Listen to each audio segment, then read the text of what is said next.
Hello everybody, it is me, the Invincible Fireboy, back for a new video. In today's video, we are going to be upgrading my hybrid for the Great Hybrid Wars. Now, this the hybrid is the Mantrix. If you don't know, it's very flawed. Okay, so I made like a 2.0 version, Mantrix 2.0, which I then called Ferrosaurus Rex. But that couldn't make it in the hybrid wars. I put that submission for the hybrid wars, and it wasn't even told. Wow, it was okay. And after that, now I want to upgrade it after the hybrid wars. It's probably pointless, but hybrid, okay. And so I'm gonna be making the Mantrix 3.0 or the Ferrosaurus Rex 2.0 or Ferro Titan Pyromoloch. Ferro Titan means Iron Titan. Ferro is a prefix of iron in Latin. Titan is a reference to the Greek mythology's Titan, like the father of all the gods, basically. And Pyro is a reference to me because I'm Fireboy, and in Latin, fire is pyre, Pyre, and Pyro is like a prefix. And Moloch is a demonic entity that represents sacrifice. So basically, it is a Iron Titan fire demon. Yep, what a name. So I do have a script. I am looking at that script right now. But the thing is, I don't care about scripts. So scripts don't oppress me. They are not my ruler. I will not allow them to rule over me. So let's start. So let's get into this. For the first contributor, we have Varinasuchus, which is a Sebecid pseudosuchian that of course runs. Why wouldn't it? Like the 19th time that crocodiles have ever evolved the ability to run. Okay, so this gives its base and posture. And also I want to do justice for the two pseudosuchians who couldn't make it to the final 8 but made it to the final 16. That is Arctops, I think, the bear hybrid, the bear Phastos hybrid, and also Lucano Veneta. So, but this time I'm not going to be using a Triassic Ravasuchian. I'm going to be using the largest land predator the world has ever seen after the T-Rex died, which is Varinasuchus, a Sebecid. So let's get to the second contributor that gives a larger size and also the ties and a lot of stamina and also reduced forelimbs and also what is it called? I think I've said everything. Yeah, also the ties, because it has huge ties. So yeah, and that contributor is Shantangosaurus. Yeah, that makes this hybrid around 17 to 19 tons, which is heavier than most things in the hybrid wars. I think Gilgamesh, Ultima Imperatrix, and I don't know who else. But there are some hadrosaurs other than this which are larger. Mine are not the largest estimates of Shant, which is around 20, but it's close. So yeah. Next I'll be using my Macrothorax. It'll give a strong arm, long sharp claws, and basically that's all. But do note that the claws are not as proportionally as large as the Maib because it'll need great ape. So yeah. Iguanodon is my next contributor. It will be used for the thumb spike. I don't have anything else to say here. So next is chimpanzee, which basically gives a dexterous arm, tool usage, which is definitely like viable but not optimal. It won't be the best, but it'll work. And also in a possible thumb spike. Yeah. Next, I'll be using Trudon or what's it called? Stentiosaur or Latin Venetrex. Whatever it is right now, okay? Because that's my favorite dinosaur ever. And like due to modern research, not just modern but a lot of research, due to on the brain to body ratio, it says that a Trudon is one of the smartest dinosaurs ever, only topped by animals like corvids.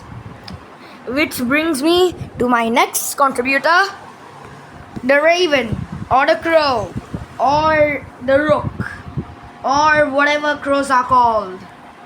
I don't know at this point. That allows more tool making because congruity, it's smarter than Trudon for somehow. Yeah. So I'll take that. So yeah. Next would be Acrocanthosaurus. It gives the jaw structure and teeth, which unlike other Carcharodontosaurs, it allows gripping and rending, unlike things like the Giga, which is used for slashing or slicing, whatever. And also the hump would probably make a more robust bite. Next, I'll be using Tyrannosaur for a smart, its ilia, and also its size of the teeth. And the ilia is used for being able to do at least 90 degrees or maybe even 180 degrees of turning on one step. So yeah. Next, I'll be using Dino Crocuta. This is a large hyena which like huge canines, and also will give the ability to digest bones properly in its stomach. Next, I'll be using Stegosaurus. I'll use him for his armor. It won't be as thick because I think Shantangosaur hide is good enough with some scales, but the osteoderms are fine. And also its tail club thingy, which looks like this, by the way. I don't know how nature made this, but sure, we'll use it. So basically, I don't know whether Stegosaurus is a Stegosaurid or Ankylosaurid. It's probably an Ankylosaurid, because I don't know whether a Stegosaurid would ever look like this. In thinking about it, it is probably an Ankylosaurid, even though it has the name that feels like it should be a Stegosaurid. Whatever. It is found in 2021, or not found, described in 2021. So it is relatively new. So yeah. Next will be Komodo dragon. Will be a forked tongue, and it'll be basically used for, tracking things. That's all. Next is the vampire bat. This bat is more like a monster. It'll give echolocation, another way to hunt. Then it will give collection of blood, which can be distributed as iron. So it'll be supplied to its teeth, claws, scales, and osteoderms, but only lightly on the osteoderms and scales. Next would be the short-tailed shrew. This allows for high coatings of iron, unlike Komodo dragons, which are very thin layers. So next is the elephant seal. This is the animal, the animal that's semi aquatic / terrestrial with the most blood that we know. So cool. That'll probably give an organ for storage. Next would be the Malay porcupine. This isn't used for the quills like many people use it for. Instead, it'll be used for digesting bones like fully and being able to supply it to where it's needed. And where would you need all the bones for in a fine dinosaur that fights things? Basically, it'll be used in the osteoderms, because if I'm sure that they mean osteoderms mean outside bones, I don't remember. So yeah, and this would also allow it to be able to consume entire meals, including flesh, blood, and bones. So that's cool. No, nothing will scavenge it. Next would be the spiny dogfish. This would be used for high disease immunity, USWS, which means unhemispheric slow wave sleep, which means one side of the brain will sleep while the other stays awake. So it never needs to sleep, basically. Next would be the brown widow spider.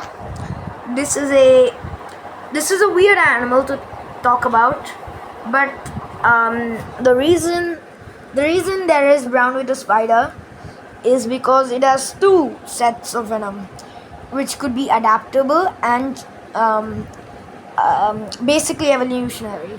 One is the thing that stays from ancestry, the other they can adapt and use it. So specific populations of these Molochs would be able to hunt and kill specific animals. Next is, how do I even say its name? What is this? The brown recluse.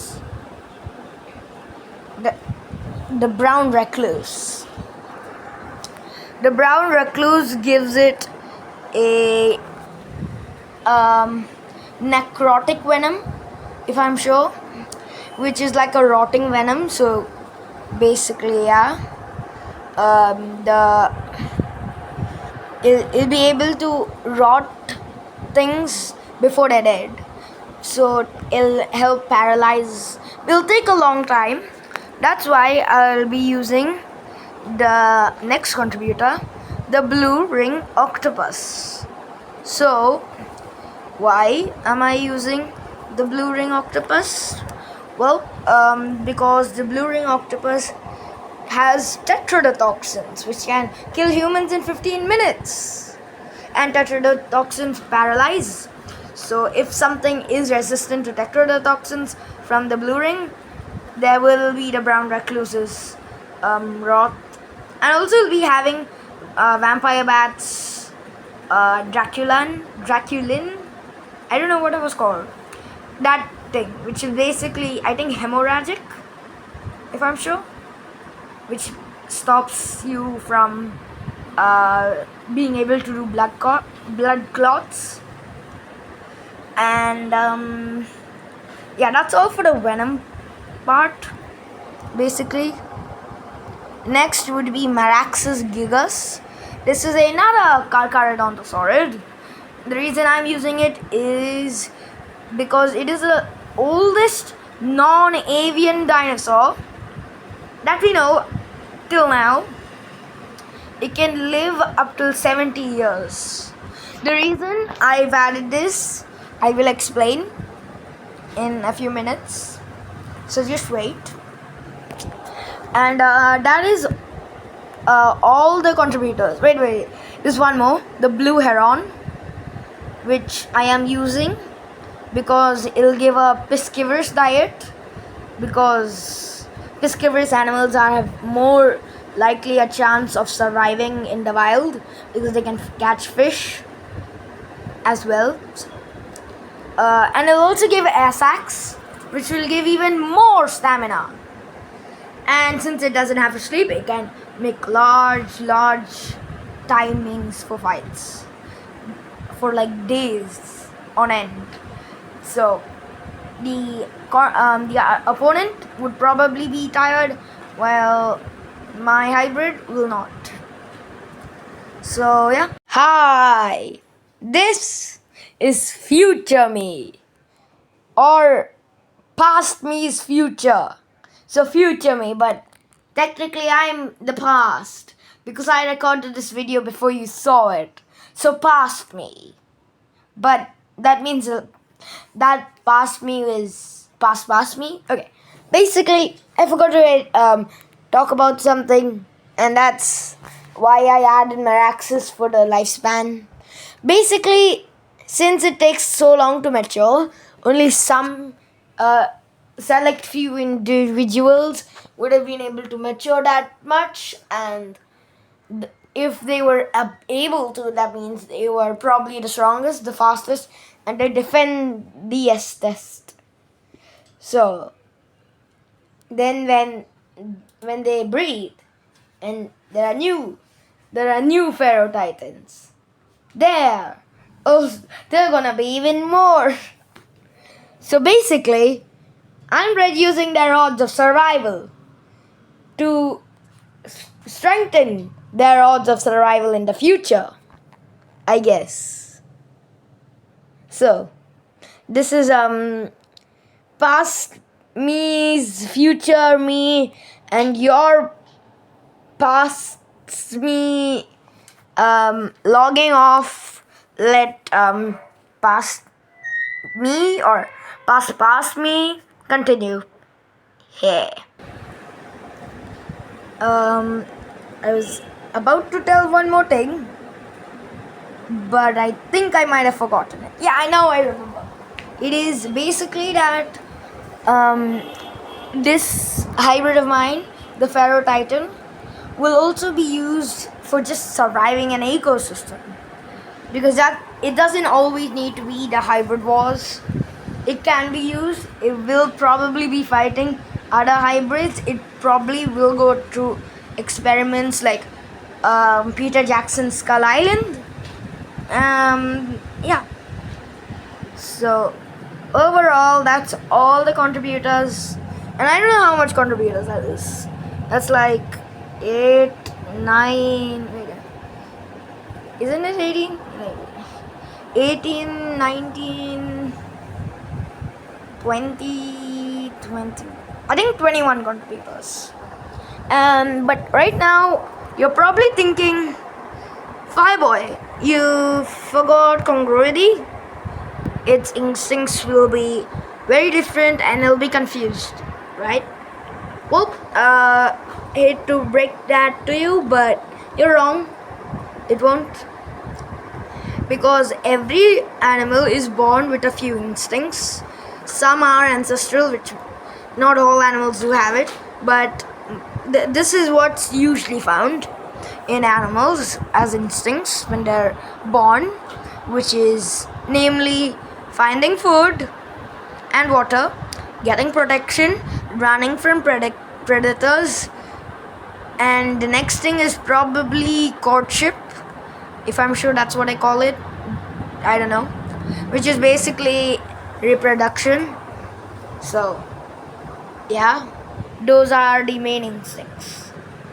The other things that it does, it'll learn by its own experience or experience of its siblings, parents, or other herd members, because Shantangasaur would make this a herd animal. So the fights will not be in a herd, but it will be transported for the fights and experiments. So it'll basically learn every time. Let me give you a quick example. A Triceratops is not born with the instincts to stab a predator. They actually learn those instincts. Well, not learn instincts. They learn that habit of stabbing predators by either A, getting attacked by the predator and surviving, B, seeing one of their siblings get killed and realize that they have to defend themselves by using their horns, and seeing their herd members be using horns, which they themselves learn by A, B, and C. So now meet Ares, the Pharaoh Titan Pyromoloch. This is the full image. So yeah, Ares is a reference to the Greek god of war. So like I've used two Greek god references, which is Titan and also Ares. So yeah. Now, what do you think about the full picture? I've went through quite a few iterations. I might be making a post about them, like all the iterations it's been gone through. LOL. I've been practicing drawing it for so long. It also does have the classic sunset colors that I've given to all but one version, which is the Manta X 1.0. The Manta X 1.5 was a sunset. The Pharosaur, which is Manta X 2.0, was a sunset. So it just made sense to just make this guy a sunset or a sunrise, whatever. Now I'm just gonna read its stats real quick. It weighs 18 tons as the that is Ares, not the species. Species can fluctuate, but Ares weighs 18 tons. His height is 6.1 meters tall bipedally and 6.6 meters tall bipedally and 4.6 meters quadrupedally. His length is 1 by 4 meters. Speed is around 6 miles per hour. It can or Ares can himself get up till 8 miles per hour sometimes. His bite force is 7 tons because and also I think I forgot to mention that Tyrannosaur will also be used for enlargening the size of its teeth. So yeah, and it will also be gripping with the extra hump. So yeah, that's how its bite force is the same as the T-Rex. I wanted to right now talk about the growth stages. I had a version of the script because I wrote like 3 versions of the same script and I ended up using none of them. What a good job, me. And it had a growth stage part, but it'll probably take too long. This is already about to be 22 minutes, at least the recording is. Maybe when I edit it might be smaller, I don't know. Or maybe I'll just not edit anything and I'll just put images and videos on and then I'll leave. I might do that. So yeah, please comment below what you think about my hybrid, anything about it, like is it good or bad. And also please, if you're copying me in the congruity part, please at least mention me, okay? I made this idea and it probably works because instincts aren't like the hybrid was tails, okay? That's like mostly wrong. Some animals do have the instincts of doing things that other animals don't. So there are some exceptions. I think one exception is one of my favorite birds, the shrike, which stabs things. So yeah. So there are animals which have instincts that other animals don't have. but not all of them. So please, at least if you are making a video and you're using my idea, please mention me, please, my kind request, please. So yeah, comment on what you think about them, because commenting is one of the best things, because I get to know what my viewers like. And right now I'm in an experimental stage of my channel. I'll be experimenting on what type of content I'm making, because I want to switch it up. I used to be full gaming, like for my first 100 videos, first 99 videos. After 100 I changed stuff up. So yeah, like, subscribe, it's free and you can always change your mind. So yeah, I hope you liked this video. And before I leave, I want to give a quick shout out to Inferno Dragon Studios, which is a great fan, and also earthfox, which is a stupid friend. Okay, the first link will be to the first link in the description will be to Inferno Dragon Studios' channel, and second would be to earthfox's, and there will be a third link, and that's not gonna be a link yet, but once I do upload the other video, which is the growth stage video, that would be the third link. So yeah, bye.